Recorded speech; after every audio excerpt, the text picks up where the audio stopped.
When I first started writing this episode, I had a hilarious skit planned. Alright, it was okay. But I had a lot of things planned for this episode that I wanted to do, but that's not how life works. I had a family emergency and I had to leave Seattle pretty quickly and come over to the East Coast.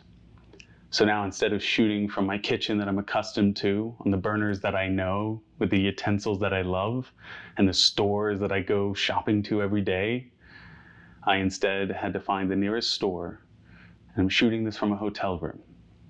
But that's the way things work. And like my grandfather taught me, you just get by, make do with what you have.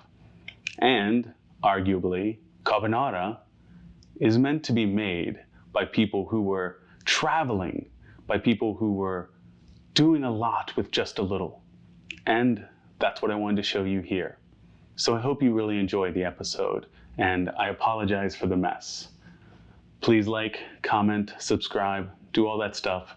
A huge thank you to all of you. And from wherever I shoot from next week, I am going to continue to try to make the best episodes that I can. So, thank you for understanding. Enough about that. Now we're going to talk about carbonara, one of the 4 key pastas of Rome that's going to use every technique we've learned so far to make a simple yet elegant dish. Let's learn about that on Bob Appétit.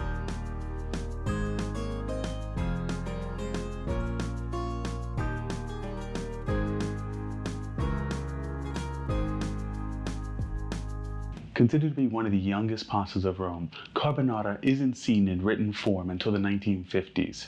In fact, in Edo Boni's La Cucina Romana, or Roman cuisine, we don't see any mention of carbonara anywhere. So as one of the youngest pastas of Rome, we should know the most about it. But quite the opposite. We don't even know where the name comes from, though it does have a striking resemblance to carbonero, which is the Italian word for coal miner. The dish seemingly appeared out of nowhere and took both Rome and Italy by storm, in what some saw at the time as a fad. But this fad became world-renowned for its creamy texture and robust flavors. So, what are the possible theories? Well, there are a multitude of them that can be broken down into 3 key ideas. The first is that it was created by a commingling of cultures during World War II, most notably American and Italian. Whether it was from actors or soldiers, the idea was that Americans were looking for some kind of pasta that could satiate their love of bacon and eggs, maybe for breakfast, or maybe because they had powdered eggs as part of their mess kit. Either way, this commingling of cultures and desires led to this pasta. Another idea is that the Romans were forced out of their region due to revolutions, and in traveling to other areas, picked up this style of dish.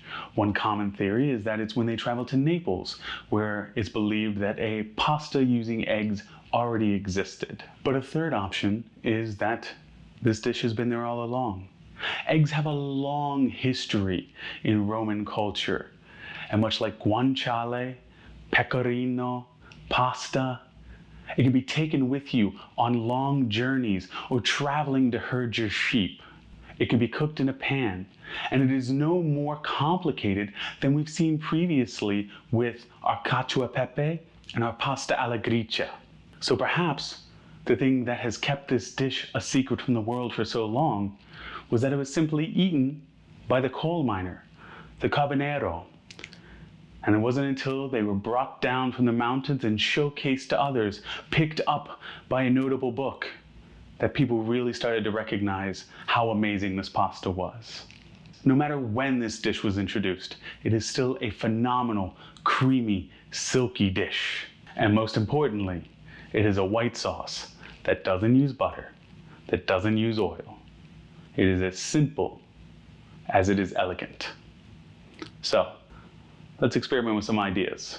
All right, so the biggest difficulty for this dish is the divided line between having noodles with scrambled eggs and having a pasta with a white sauce. And so we have 3 experiments we're going to try here. I have 3 exact versions of what we're going to be cooking today. The same amount of egg and cheese. And we're going to be applying them to our pan at 3 different times to see the kind of results we're going to get. So let's try those experiments. Our first experiment is going to be mixing this directly into a pan that is on high heat. Let's see what happens. Oh, it looks like we've got scrambled eggs. Fact is that if you try to apply your eggs directly onto the pan while it's still on heat, it will immediately start cooking them into scrambled eggs. So don't apply it to direct heat. For experiment number 2, we've got our hot pan that I'm now going to turn off entirely. We're going to let it cool down for about 30 seconds. So let's go in here.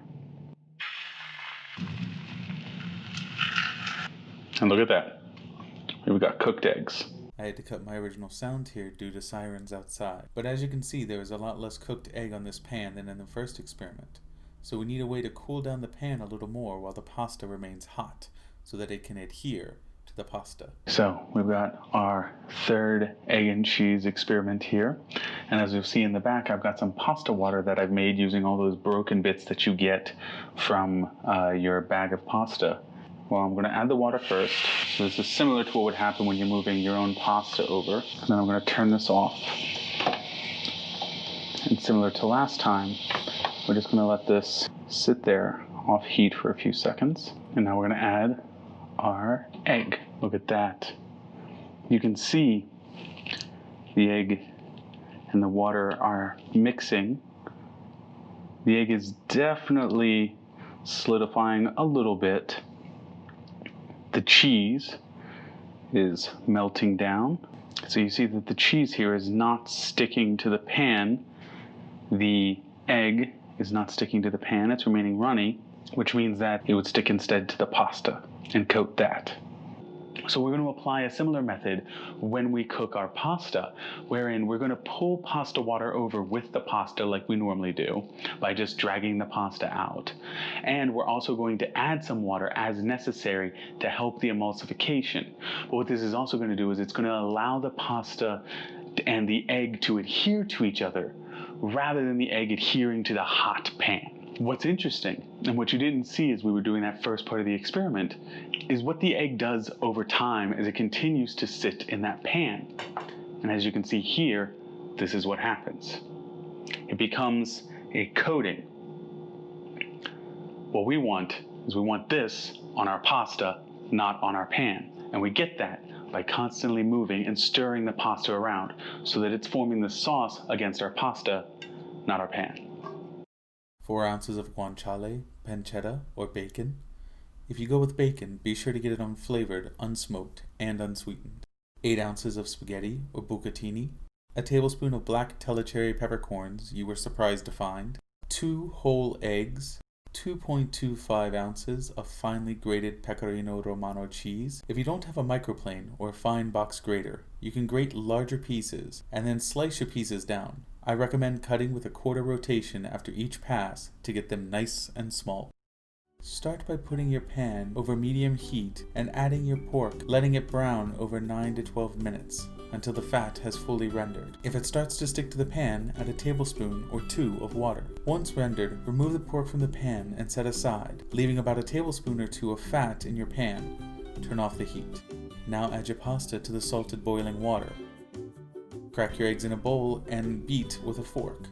Incorporate your cheese in small handfuls at a time to your eggs.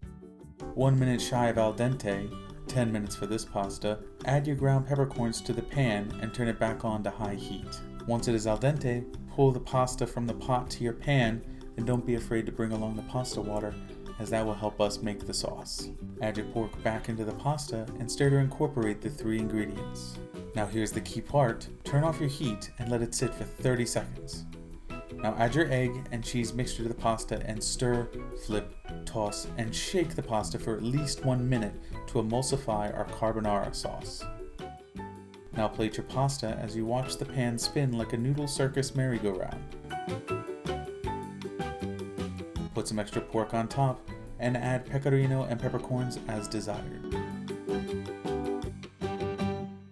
right, so before we try the pasta, please slap the like button, ring the bell, hit subscribe so you can watch more awesome episodes from this channel. Now, let's have a bite.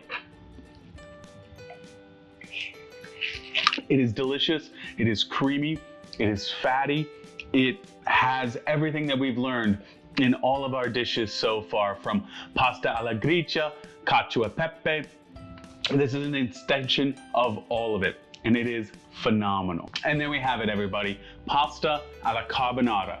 We did not get to make this dish with all of the nice ingredients that you would normally hope for. We didn't get the guanciale that I would normally like to add, or even fresh, nice pancetta. But we were able to take simple, easy to find ingredients and make this not even on our favorite stove that is back at our house. But you know what? That's Italian cooking. This dish, like the key pastas of Rome, like so many Italian dishes, has a lot less to do with expensive ingredients and difficult cooking techniques, and instead is about what you have right there available to you. And I'll tell you what, it's still delicious. So if you have any ideas for what you'd like to see me do next, please leave a comment down below. We'll catch you next time from who knows where. But I'm excited to learn and to eat here on Bob Appétit. You want to try? Yeah. Hotel Carbonara? Hotel Carbonara. How is it? Better than hotel. Better than the hotel. Ah, well, you do what you can work with. Catch y'all next time.